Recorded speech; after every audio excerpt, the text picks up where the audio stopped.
നമസ്കാരം. ഒറ്റയ്ക്ക് പൊഴിയുന്ന ജലത്തുള്ളിക്ക് അധികം ആയുസ്സുണ്ടാകില്ല. അത് ശ്രദ്ധിക്കപ്പെടണമെന്നുമില്ല. എന്നാൽ അനന്തമായ മഹാസാഗരത്തിൽ വിലയിക്കുമ്പോൾ അത് വിശാലമായൊരു രൂപം കൈക്കൊള്ളുകയാണ്. ദേശത്തിന്റെ അവസ്ഥയും ഇതുപോലെ തന്നെയാണ്. ആ മണ്ണിൽ വളരുന്ന ഓരോ ജീവനും കൂട്ടായ്മയുടെ, വിശ്വാസത്തിന്റെ സംഗീതം വർഷിച്ചു കൊണ്ടിരുന്നാൽ അവിടെ പിന്നെ വെട്ടിപ്പിളർക്കലിന്റെ ആർത്തനാദം ഉയരുകയില്ല. ദേശീയോദ്ഗ്രഥനം എന്ന വാക്കിന് അന്നും ഇന്നും വളരെയധികം പ്രസക്തിയുണ്ട്. നൂറ്റാണ്ടുകൾ നീണ്ട ബ്രിട്ടീഷ് ഭരണത്തിന്റെ മെതിയടികൾ ഇന്ത്യൻ ജനതയെ ചവിട്ടിഞ്ഞെരിച്ചതിന്റെ ഒരു പ്രധാന കാരണം നാട്ടുരാജ്യങ്ങളായി വിഘടിതമായിരുന്ന ഇന്ത്യൻ സമൂഹത്തിലെ പരസ്പര സ്പർദ്ധയും പോരാട്ടങ്ങളുമായിരുന്നു. ഭിന്നിപ്പിച്ച് ഭരിച്ച് ഭരണം കൈക്കലാക്കുക എന്ന കുടിലതന്ത്രം ബ്രിട്ടീഷുകാർ വളരെ വിജയകരമായി നടപ്പിലാക്കി. 1947 ഭാരത മണ്ണ് വിദേശാധിപത്യത്തിൽ നിന്നും സ്വതന്ത്രമായപ്പോഴും ഇന്ത്യൻ ദേശീയതയുടെ മനസ്സിൽ ആഴത്തിൽ മുറിവേൽപ്പിച്ചുകൊണ്ടുള്ള ഒരു വെട്ടിമുറിക്കൽ അവിടെ നടന്നു. ഇന്ത്യ, പാകിസ്ഥാൻ എന്നിങ്ങനെ ഒരു ശരീരത്തെ രണ്ടായി മുറിച്ചു മാറ്റിയ ആ വിഭജനം ദേശീയോദ്ഗ്രഥനത്തിന്റെ ആവശ്യകതയെ വ്യക്തമാക്കുന്നു. ലോകരാഷ്ട്രങ്ങൾക്കിടയിൽ എപ്പോഴും വേറിട്ട വ്യക്തിത്വം പുലർത്തുന്ന രാജ്യങ്ങളിലൊന്നാണ് ഇന്ത്യ. മറ്റൊരു രാജ്യത്തും കാണാനാകാത്ത ഭാഷാ വൈവിധ്യവും വർഗവൈവിധ്യവും വേഷവൈവിധ്യവും തൊഴിൽ വൈവിധ്യവും ഇവിടെ ഒരാൾക്ക് കാണുവാനാകും.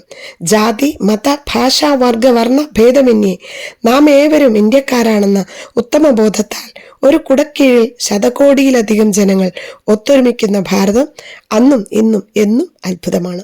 എന്നാൽ സമകാലീന സാമൂഹ്യ സ്ഥിതിയിൽ ഈ സ്ഥിതിക്ക് ഒട്ടും ചെറുതല്ലാത്ത മുറിപ്പാടുകൾ ഏറ്റിട്ടുണ്ട് എന്ന് നാം മനസ്സിലാക്കണം. ദേശീയ ബോധത്തെ സാരമായി ബാധിക്കുന്ന പ്രശ്നങ്ങളായി വർഗീയ കലാപവും വർഗീയവാദവും തലപൊക്കി പിടിച്ചിരിക്കുകയാണ്.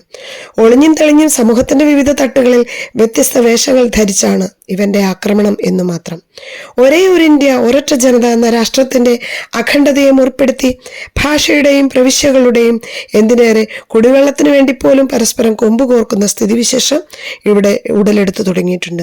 ഉദ്ഗ്രഥനത്തിന്റെ പാതയിൽ നിന്നും ഇന്ന് അവഗ്രഥനത്തിന്റെ പാതയിലൂടെ നാം സഞ്ചരിച്ചു കൊണ്ടിരിക്കുകയാണ്. വളരെയധികം ഗൗരവത്തോടെ ചർച്ച ചെയ്യേണ്ടുന്ന വിഷയമാണ് ദേശീയോദ്ഗ്രഥനം ഇല്ലായ്മ എന്നുള്ളത്. രാജ്യത്തിന്റെ ജീവനാഡികളാണ് ജനങ്ങൾ. അവർ ഭിന്നിച്ചു നിന്നാൽ, പരസ്പരം പോരടിക്കുകയും വെറുക്കുകയും ചെയ്താൽ എങ്ങനെയാണ് വികസന സ്വപ്നങ്ങൾ പൂർണ്ണമാവുക?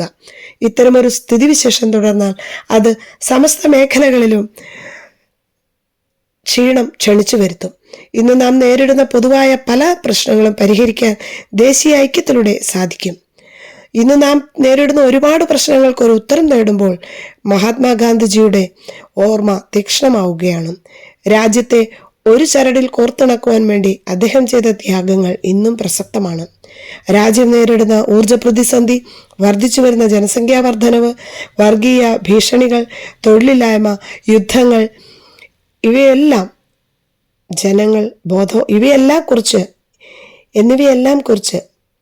എന്നിവയെക്കുറിച്ചൊക്കെയും ജനങ്ങളെ ബോധവാന്മാരാക്കേണ്ടതുണ്ട്. അധികാര തലത്തിലും ജനങ്ങൾക്കിടയിലും ദേശീയോദ്ഗ്രഥനത്തിന്റെ ആവശ്യകതയെപ്പറ്റിയുള്ള സമഗ്രമായ ബോധം എത്തിച്ചേരേണ്ടതുണ്ട്. ആശയവിനിമയത്തിന്റെ അസ്ത്രങ്ങളായ എല്ലാ മാധ്യമങ്ങളും ഈ ഒരു ഉദ്യമത്തിന് അവരുടേതായ വിലപ്പെട്ട സഹായ സഹകരണങ്ങൾ നൽകിയേ തീരും. അക്ഷരങ്ങൾ കൊണ്ട്, മാധ്യമങ്ങൾ കൊണ്ട്, സാമൂഹ്യ